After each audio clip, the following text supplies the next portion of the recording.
Hello दोस्तों, Basu classes पर आपका स्वागत है। इतिहास सीरीज को आगे बढ़ाते हुए आज का हमारा चैप्टर है मगध का उदय।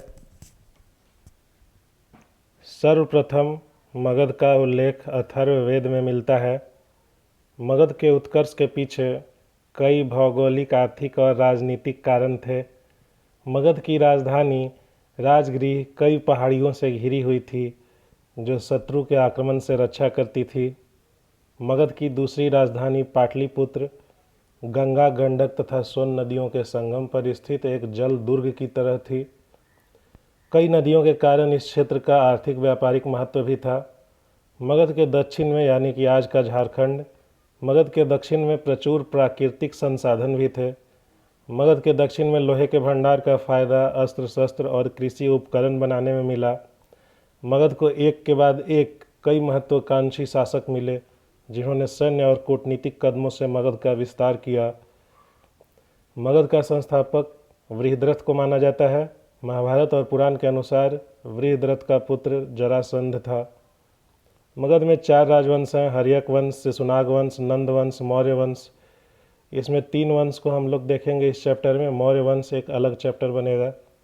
हर्यक वंश का संस्थापक बिंबिसार था जिसका शासनकाल 544 ईस्वी पूर्व से 492 ईस्वी पूर्व तक है।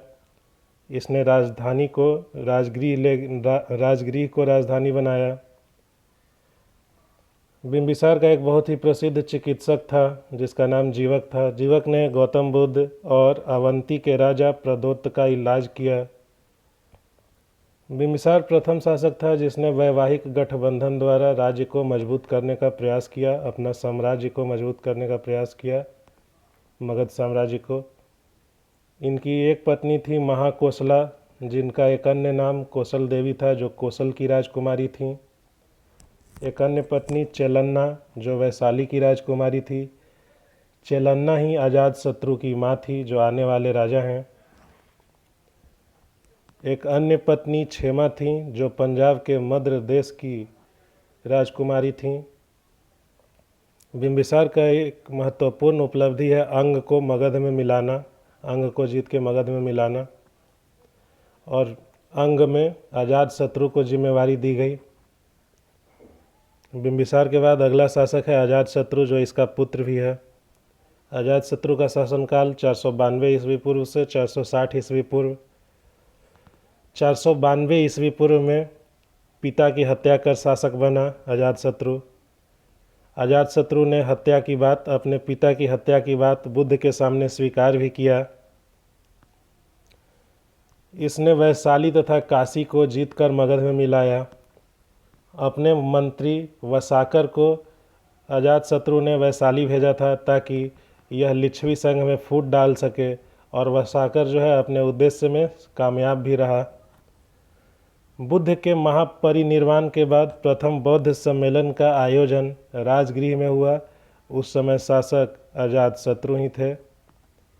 अजातशत्रु ने पाटलिपुत्र में एक किले की स्थापना की ताकि वैशाली पर आक्रमण करने में सुविधा हो।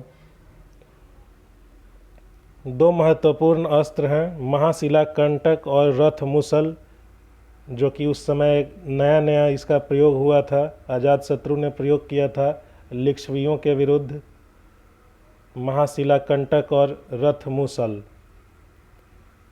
अजातशत्रु के बाद अगला शासक उदयीन, जो अजातशत्रु का पुत्र ही था। उदयीन ने भी अपने पिता की हत्या कर राजगद्दी प्राप्त की।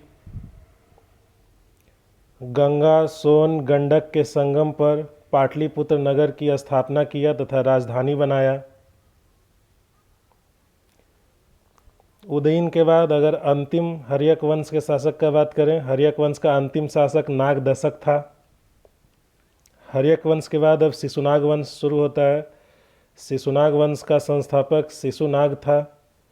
शिशुनाग का शासनकाल 412 ईस्वी पूर्व से 394 ईस्वी पूर्व तक माना जाता है। शिशुनाग वंश की राजधानी जो है शिशुनाग वैशाली लेके चला गया, वैशाली स्थानांतरित कर दिया राजधानी को। शिशुनाग का एक महत्वपूर्ण उपलब्धि है अवंती को मगध में मिलाना। शिशुनाग वंश का अगला शासक कालाशोक, जिसका शासनकाल 394 ईस्वी पूर्व से 366 ईस्वी पूर्व है। इसने राजधानी को पुनः पाटलिपुत्र कर दिया। कालाशोक के समय ही वैशाली में द्वितीय बौद्ध सम्मेलन का आयोजन किया गया। नंदीवर्धन अंतिम शिशुनाग वंशीय शासक था।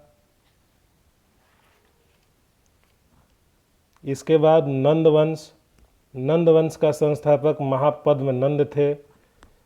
इनका शासनकाल 344 ईस्वी पूर्व से 334 ईस्वी पूर्व तक है। ये भारत के प्रथम शासक थे जिसने एक राट की उपाधि धारण की, जिसका अर्थ है एकमात्र संप्रभु शासक जिसने अन्य सभी शासकों को पराजित किया हो। महापद्म नंद ने कलिंग को जीता। वहाँ से इन्होंने जिनसेन की मूर्ति को मगध लाया। कलिंग में महापद्म नंद ने नहर खुदवाई, जिसका प्रमाण हाथी गुम्फा अभिलेख खारवेल से मिलता है। नंदवंश का अंतिम शासक धनानंद था, जो कि सिकंदर और चंद्रगुप्त मौर्य का समकालीन था। चंद्रगुप्त मौर्य ने चाणक्य की मदद से धनानंद को पराजित किया और मौर्य साम्राज्य की स्थापना की। हम अगला चैप्टर में मौर्य साम्राज्य को देखेंगे।